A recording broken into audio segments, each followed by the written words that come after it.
Será mesmo que ficar definindo se a ação está cara ou não diante do preço que você pagou no passado é uma boa abordagem?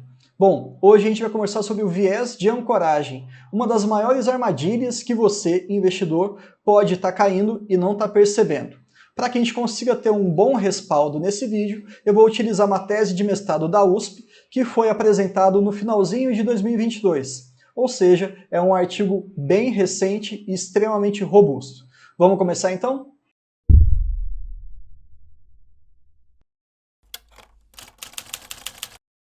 Dando já os créditos, o nome do autor é Renan Alves Gomes dos Santos. Eu não faço ideia de quem seja, apenas encontrei na internet esse artigo e resolvi ler. São aproximadamente 70 páginas em que ele vai tratar sobre o viés de ancoragem, se ele pode ou não ser previsto e mitigado, ou seja, minimizado, e ele acaba fazendo ali algumas hipóteses, né? A aplicação de um teste, que inclusive eu vou mostrar para vocês qual que é, e também a questão do treinamento, para que a gente consiga cada vez mais ficar menos exposto a esse tipo de armadilha. Mas antes, né, vamos começar pela definição básica. O que seria o viés de ancoragem? Nada mais é do que uma limitação em relação à sua percepção daquele momento, baseado em algum dado já pré-estabelecido. Eu falei difícil, mas vou dar um exemplo bem fácil agora. Eu comprei Banco do Brasil no passado, um total ali de 2.600 ações, pelo preço médio de R$ 30,45. Hoje, no dia que eu estou gravando esse vídeo, dia 19 de janeiro de 2023, a cotação está R$ 37,92. De imediato, sem pensar muito, a gente poderia falar o quê? Opa, tá caro. Por quê? Porque o meu preço médio ele é mais baixo. Agora, vamos com calma. E se o meu preço médio fosse, por exemplo, R$ 44,00? E eu olhasse hoje, novamente, para a cotação atual? Estaria barato, concorda? Esse racional, esse imediatismo de conclusão, ele está muito associado ao viés de ancoragem, já que eu estou usando dados pré-estabelecidos. E isso pode ser muito perigoso, porque para você chegar na conclusão se está caro ou barato, não é apenas o seu preço médio que importa. Isso vai ter uma influência para você, psicologicamente falando, mas talvez não seja a realidade da empresa. Lendo um pouquinho alguns detalhes dessa tese, eu gostei muito desse pequeno trecho. Ele fala o seguinte: o viés de ancoragem tem o poder de afetar o julgamento que pessoas estão acostumadas a tomar decisões com certa frequência. Opa, peraí. Investir de maneira recorrente durante muitos anos, fazer a mesma atividade, isso faz com que a gente fique mais exposto ao viés de ancoragem?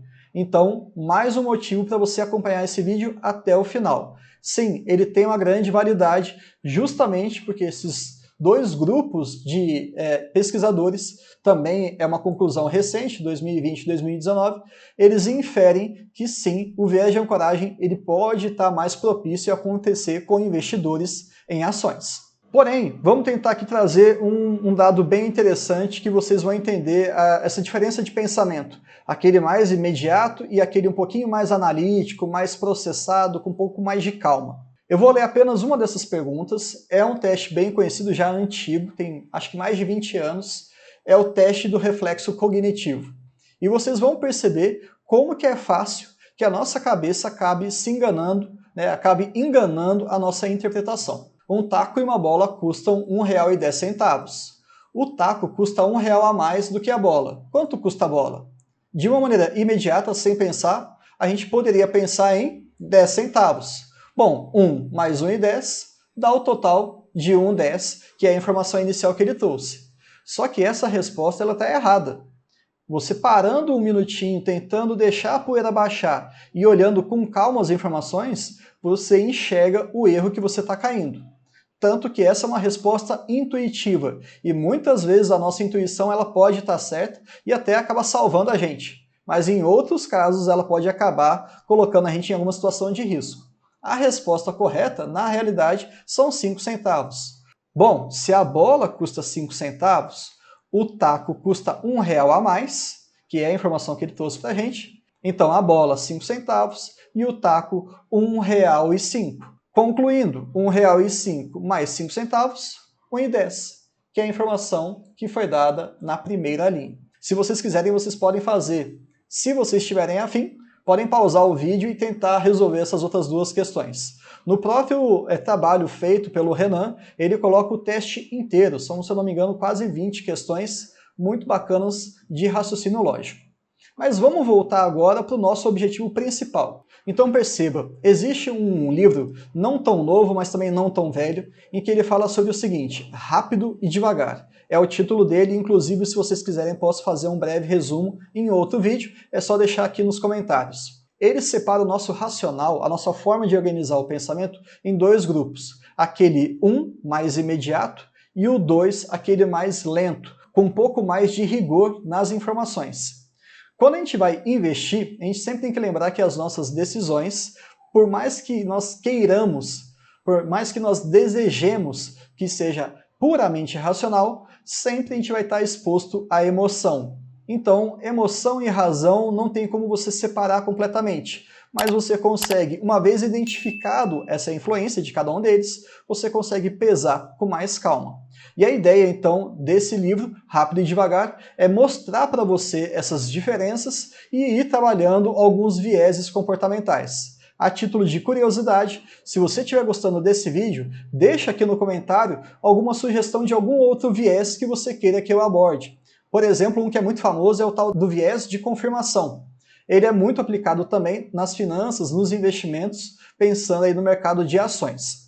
Quem sabe isso pode acabar virando uma playlist, né? Eu acho que é bem bacana não somente ficar falando só de análises das empresas, mas sim de algumas ferramentas que aumentem o seu leque aí de poder de decisão mais centrado. Então, de maneira sucinta, é interessante você separar essas duas formas de reação que nós temos diante dos fatos. E a partir dessa informação, como é que a gente consegue escapar desse viés de ancoragem? E também no trabalho ele traz algumas alternativas que ele colocou em prática e se mostraram verdadeiras. Por mais que você ache que seja algo até óbvio, muitas vezes até coisas óbvias precisam ser repetidas, não é verdade?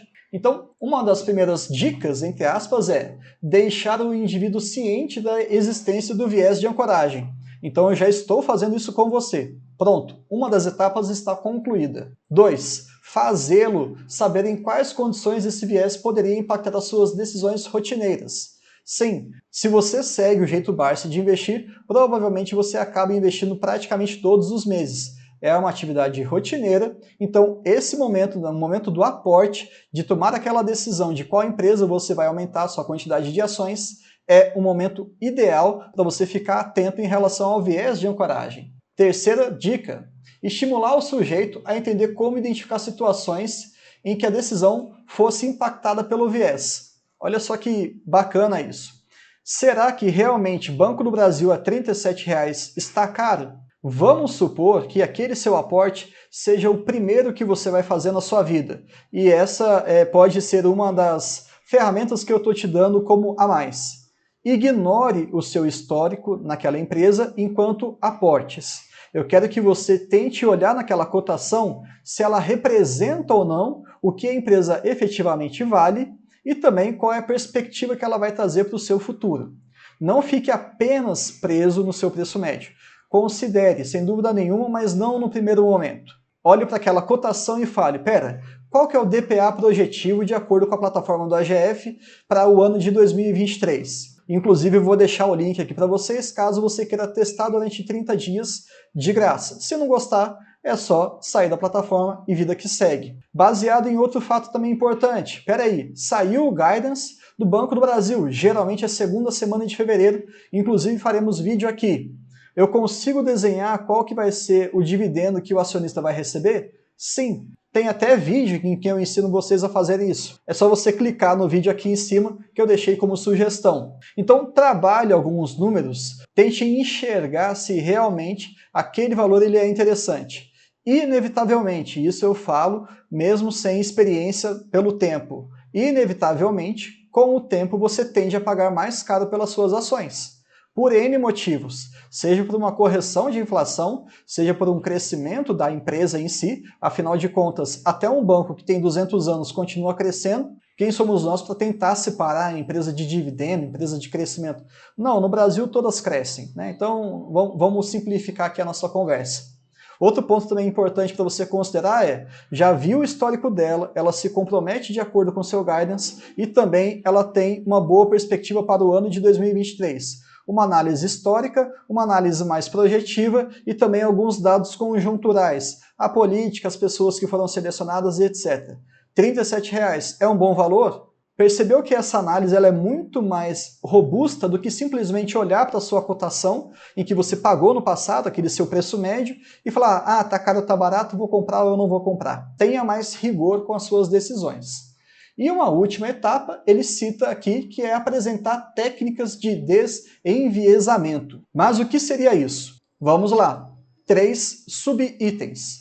Buscar outras informações, que foi justamente o que nós acabamos de fazer no exemplo de Banco do Brasil, passado, projeção, conjunturas atuais, recorrer a pessoas mais experientes, você pode recorrer até o pessoal do próprio AGF, ou na comunidade, no Pregão AGF, que é o nosso espaço de fórum, você pode perguntar ali pessoas mais competentes, seja por uma questão de experiência ou até por uma questão de informação, podem te ajudar em relação a essa tomada de decisão, mas lembrando, sem dúvida nenhuma, que a decisão final ela é sua. Ninguém, em tempo algum, no AGF vai fazer uma recomendação de compra ou venda de manutenção. Coisas diferentes. Perguntar a opinião e se deve comprar ou não. Combinado? E também, caso você perceba que existe uma possibilidade do viés de ancoragem, opa, já liga o seu alerta. Isso também serve como uma técnica. Todas as vezes que você estiver, por exemplo, comprando alguma coisa, eles podem colocar ali de R$ 300 por 279. Será que isso aí é uma técnica de marketing baseado no viés de ancoragem ou será que é realmente uma promoção, um desconto em relação ao preço antigo? É bom a gente ficar atento, né? E como conclusão final, esse gráfico ele é simples de entender, mas olha só que bacana. Decisões de pessoas ancoradas e decisões de pessoas não ancoradas. É isso que a gente está separando nesses dois grupos de colunas. O que tiver mais escuro é antes desse treinamento. Então você chega para a pessoa e começa a fazer uma série de testes relacionados com ancoragem. As respostas ancoradas foram mais da metade. De 100 pessoas, 52 acabaram caindo nesse viés de ancoragem. Agora, quando a gente pensa no pós-treino, depois que a pessoa assistiu esse vídeo, por exemplo, ou colocou em prática algumas técnicas para não ficar sujeito a esse tipo de armadilha, a porcentagem caiu para 39%, ou no exemplo de 100 pessoas, caiu para 39 pessoas. De 52 para 39, você teve uma redução de decisões ancoradas em 25%.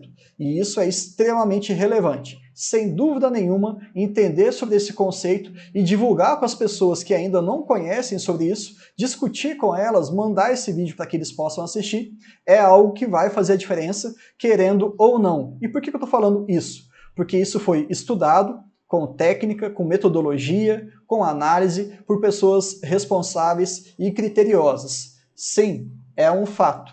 Ter conhecimento do viés de ancoragem melhora o seu desempenho ao longo do tempo. Então era basicamente isso que eu queria conversar com vocês. É um vídeo muito mais teórico, talvez um pouquinho mais denso, mas o recado rápido está dado. Viés de ancoragem existe, você pode estar sujeito a ele, e eu te trouxe aqui algumas dicas, algumas orientações para você fugir dessa questão. Então, por favor, quando você for definir um preço de compra ou de venda de algum ativo, se permita a errar. Seja mais humilde, se coloque como uma pessoa que está aprendendo ainda nesse imenso mercado e lembrando que ele é um maníaco depressivo, ele oscila muito. E a nossa ideia é sempre aproveitar essas volatilidades para que a gente consiga o máximo de resultado na nossa carteira de dividendos.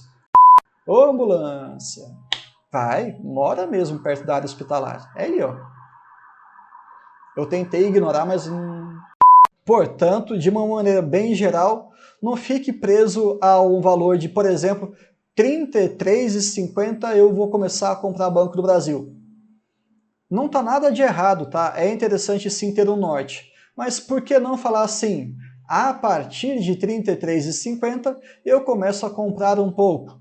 Abaixo de 31 eu já compro mais. E abaixo de 30 eu realmente faço um aporte volumoso. Entendeu mais ou menos a ideia? Porque muitas vezes, se você ficar preso a um único valor, dificilmente você vai acabar acertando e muitas vezes você pode passar por um momento de extremo arrependimento, que é o quê? Você coloca como 32,50, por exemplo, e o ativo chega a 32,51. Você não comprou nada. E o preço ficou muito próximo daquilo que você gostaria. Não é à toa também que na plataforma do AGF, a gente coloca ali no radar AGF, num espaço em que as pessoas colocam os seus racionais de compra ou de venda dos ativos, e eles têm aquela opção fraco, médio, né, moderado ou forte, significando o quê? Opa, já entrou na minha zona de compra, vou comprar um pouco. Ixi, tá ficando mais barato, vou comprar mais. E agora para mim está uma barganha, vou comprar muito. Isso é bem bacana também para que você coloque e se permita aí para ter mais tranquilidade e mais paz nos seus investimentos. Espero que vocês tenham gostado. Não esqueça de se inscrever. Se quiser fazer parte do nosso grupo do WhatsApp, eu também vou deixar o link aqui embaixo. E por hoje é só. Até mais!